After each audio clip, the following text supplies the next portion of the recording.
क्या बिहार में नीतीश युग अब समाप्त होने जा रहा है? जी हाँ, ये कोई जुमला नहीं बल्कि राजनीतिक गलियारों की सच्ची खबर है। नमस्कार, आप देख रहे हैं दी गुड न्यूज और मैं हूं आपके साथ सुंदर चंदेल। बिहार की राजनीति इस समय एक बड़े मोड़ पर खड़ी दिखाई दे रही है।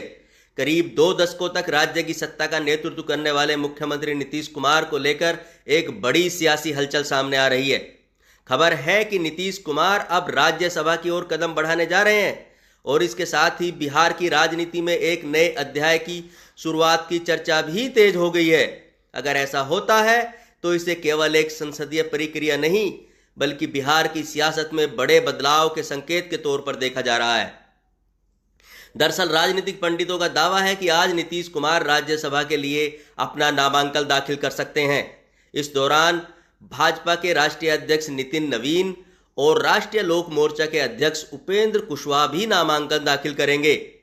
खास बात यह है कि इस मौके पर केंद्रीय गृह मंत्री अमित शाह की मौजूदगी भी संभावित मानी जा रही है।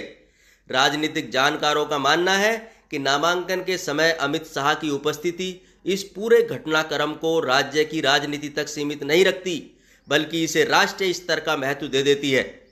यही वजह है कि इसे बिहार में संभावित राजनीतिक बदलाव की शुरुआत माना जा रहा है। अगर हम पीछे मुड़कर देखें तो नीतीश कुमार का राजनीतिक सफर बिहार की राजनीति में बेहद प्रभावशाली रहा है।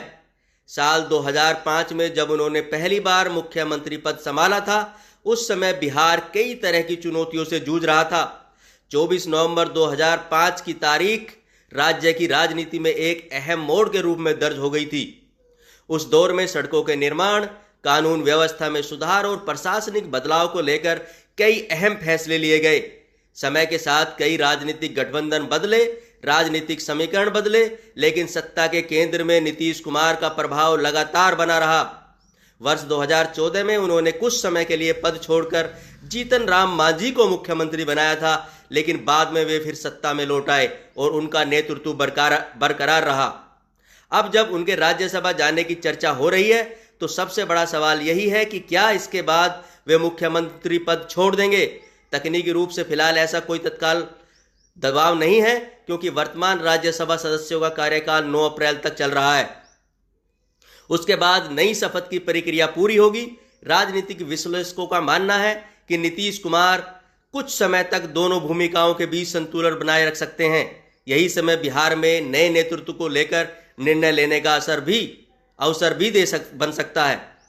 इसी के साथ सबसे ज्यादा चर्चा इस बात को लेकर हो रही है कि अगर नीतीश कुमार राज्य की सक्रिय सत्ता से अलग होते हैं तो उनके बाद मुख्यमंत्री पद कौन संभालेगा। इस मुद्दे पर भाजपा और जदयू के बीच विचार विमर्श शुरू हो चुका है। जदयू के लिए यह नेतृत्व की निरंतरता और पार्टी के भविष्य का सवाल है, जबकि भाजपा इसे अपने राजनीतिक विस्तार के अवसर के रूप में देख रही है। इसी संदर्भ में नीतीश कुमार के पुत्र निशांत कुमार का नाम भी चर्चा में आने लगा है। माना जा रहा है कि वे जल्द ही सक्रिय राजनीति में कदम रख सकते हैं और भविष्य में जदयू के नेतृत्व की जिम्मेदारी भी संभाल सकते हैं। हालांकि यह तभी संभव होगा जब एनडीए के दोनों प्रमुख दलों के बीच सहमति बन पाएगी।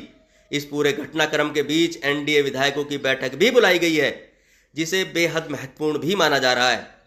राजनीतिक हलकों में माना जा रहा है कि यह वह मंच हो सकता है जहां से आगे की रणनीति और संकेत सामने आएंगे, क्योंकि यह केवल मुख्यमंत्री बदलने का सवाल नहीं है बल्कि बिहार की सत्ता संरचना के पुनर्संतुलन की प्रक्रिया भी हो सकती है।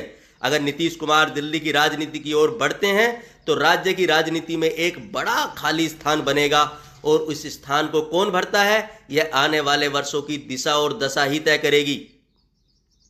वहीं राज्यसभा की 5 सीटों का खाली होना भी इस रणनीतिक समीकरण को एक रोचक बना रहा है। माना जा रहा है कि एनडीए के पास इनमें से 4 सीटें लगभग तय हैं, जिनमें 2 भाजपा और 2 जदयू के हिस्से में जा सकती हैं। 5वीं सीट पर मुकाबले की संभावना बनी हुई है, जहां गठबंधन भी अपनी ताकत दिखाने की कोशिश करेगा। भाजपा की ओर से नितिन नवीन और शिवेश कुमार को उम्मीदवार बनाया गया है, जबकि जदयू की ओर से स्वयं नीतीश कुमार और केंद्रीय राज्य मंत्री रामनाथ ठाकुर मैदान में उतर सकते हैं। इसके अलावा राष्ट्रीय लोक मोर्चा के अध्यक्ष उपेंद्र कुशवाहा की दावेदारी भी राजनीतिक समीकरणों को और दिलचस्प बना रही है। कुल मिलाकर देखा जाए तो बिहार की राजनीति इस समय एक बड़े बदलाव के दौर से गुजर रही है। अगर नीतीश कुमार राज्यसभा जाते हैं तो यह उनके लंबे मुख्यमंत्री कार्यकाल के बाद एक राजनीतिक अध्याय की शुरुआत हो सकती है। अब सभी की नजर इस बात पर टिकी है कि आने वाले दिनों में बिहार की सत्ता की कमान किसके हाथों में जाती है और यह बदलाव राज्य की राजनीति को किस दिशा में लेकर जाता है। धन्यवाद। ऐसी ही तमाम खबरों के लिए देखते रहिए दी गुड न्यूज।